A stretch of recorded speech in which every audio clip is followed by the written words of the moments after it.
السلام علیکم ورحمت الله. صدام صافي سے محترم پوښتنه کړې ده چې د رجب د میاشتې په اولنۍ هفته کې د ماښام مانځه نه وروسته او د ماخوستن مانځه نه مخکې 12 رکعاته لمونځ کول څه حکم لري، او د دې میاشتې 28مه شپه شوګیرول او عبادتونه کول په دې نوم باندې چې دا د اسراء او معراج شپه ده، دا څه حکم لري؟ هر چې د دې میاشتې په اولنۍ هفته کې عبادت کول دي، 12 رکعاته لمونځ کول دي، دا یو حدیث کې راغلی دی. دا حدیث انس رضی الله عنه ته منسوب دی. هغه کې وایي ما من احد یصوم یوم الخمیس، څوک چې د اولنۍ پنجشنبې په ورځ باندې چې د رجب میاشت کې اولنۍ هفته کې راځي روژه ونیسي او د دغه ماښام مانځه نه وروسته او د ماخوستن مانځه نه مخکې 12 رکعاته لمونځ وکړي، یقرأ فی کل رکعة بفاتحة الکتاب مرة، په هر رکعت کې به یو ځل سورة فاتحه وایي، وإن أنزلناه في ليلة القدر 3 مرات، او سورة إن أنزلناه في ليلة القدر دا سورة بدري ځلې وایي، وقل هو الله احد 12 مرة، قل هو الله احد سورة به 12 ځلې وایي، او په هر 2 رکعاتو باندې به سلام اړوي. چې کله دا 12 رکعاته پوره شي دین وروسته به 2 سجدې وکړي ځان له. اولنۍ سجده کې به ووایي 8 ځلې دا الفاظ سبوح قدوس رب الملائکة والروح، بیا به د سجدې نه سر راپورته کړي او د 2 سجدو تر مابین ناسته کې به دا الفاظ ووایي 8 ځلې رب اغفر وارحم وتجاوز عما تعلم انك انت العزیز الاعظم. بیا به دویمه سجده وکړي او دویمه سجده کې به هماغه الفاظ ووایي لکه کوم چې په اوله کې ویلي وو.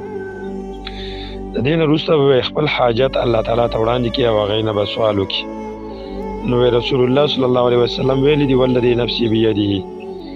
ما من عبد ولا أمة صلى هذه الصلاة إلا غفر الله له جميع ذنوبه. که یو ښځې یا سړي دا لمونځ وکړه نو قسم په الله تعالی چې الله به ورته ټول ګناهونه معاف کړي، ولو كانت مثل زبد البحر، اگر که د دریاب د زګ په مقدار وي،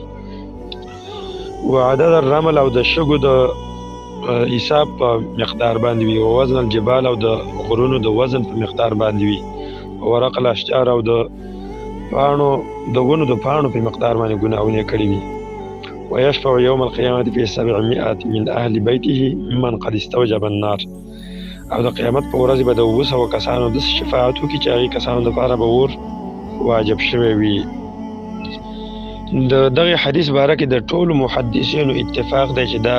موضوعي او د دروغو جوړ کړی شوی حدیث دی، او د رسول الله صلی الله علیه وسلم نه په هیڅ سند سره نه دی ثابت، نه په ضعیف او نه په قوي نه په منکر نه په بل،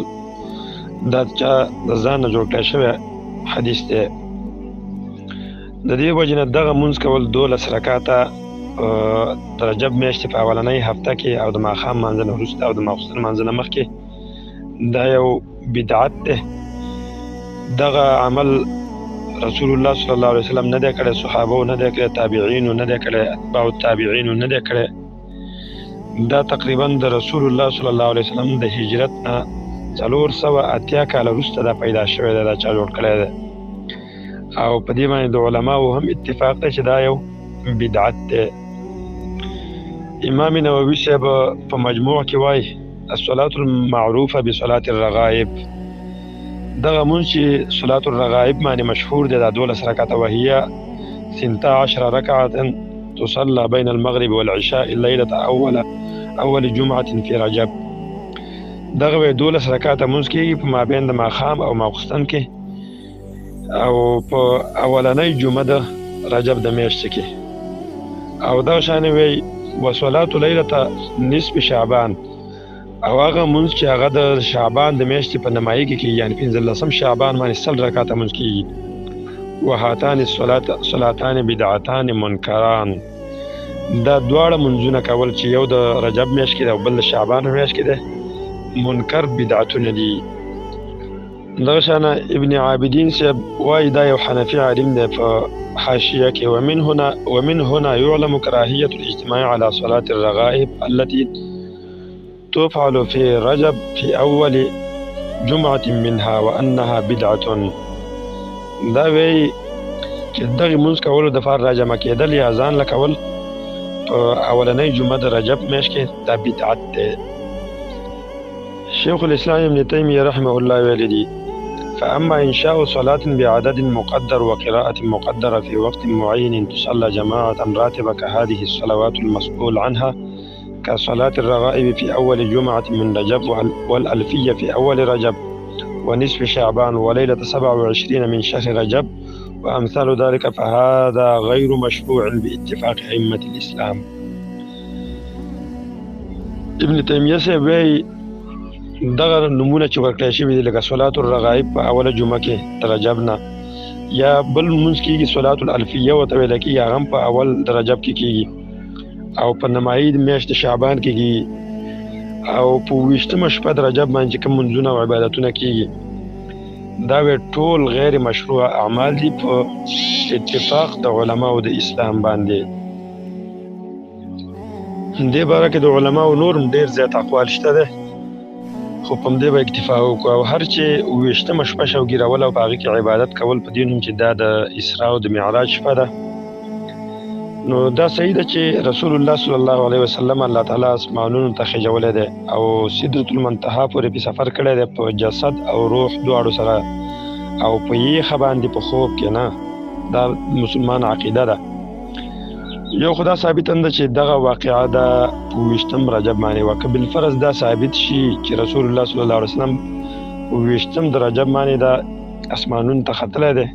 او بیت المقدس پورې تللی دی، نو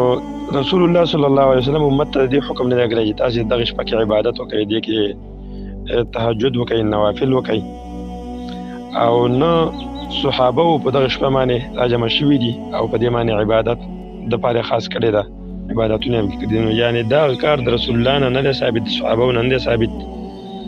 د دغې که څوک د عبادت دپاره خاص کوي یعنې 28م رجب، دا هم یو منکر بدعت دی چې د رسول الله صلی الله علیه وسلم مخالفت دی صراحتا. او هر عبادت چې خاص کړی شي یو زمانې پورې، یو عدد ته مقدر کړی شي، یو وخت ته مقرر کړی شي، دا دلیل ته ضرورت لري، او بې دلیله چې دغه کار څوک کوي دا بدعت دی. حدیث کې راغلی دي تاسو د جمعې ورځ د روژې دپاره مه خاص کوئ او د جمعې شپه د تهجد دپاره مه خاص کوئ، بلکې عام شپو کې او عام ورځو کې عبادت کوئ، بلکې د جمعې په ورځ باندې د روژې نیولو نه منع راغلی چې دې ورځ باندې روژې مه نیسئ. نو کوم شي ته کوم عمل ته چې څوک عبادت وایي هغې کې به د رسول الله صلی الله علیه وسلم طریقه موجود وي او د رسول الله نه به دلیل موجود وي، نو بیا به کېږي. او که دلیل نه وي موجود دا بدعت دی، د کولو نه په نه کولو کې اجر زیات دی او په کولو کې عذاب دی، د رسول الله مخالفت دی. رسول الله صلی الله علیه وسلم وایي من احدث فی امرنا هذا ما لیس منه فهو رد. چا چې زمونږ په دې دین کې یو نوی کار را پیدا کړو نو هغه مردود وي. والله تعالی اعلم.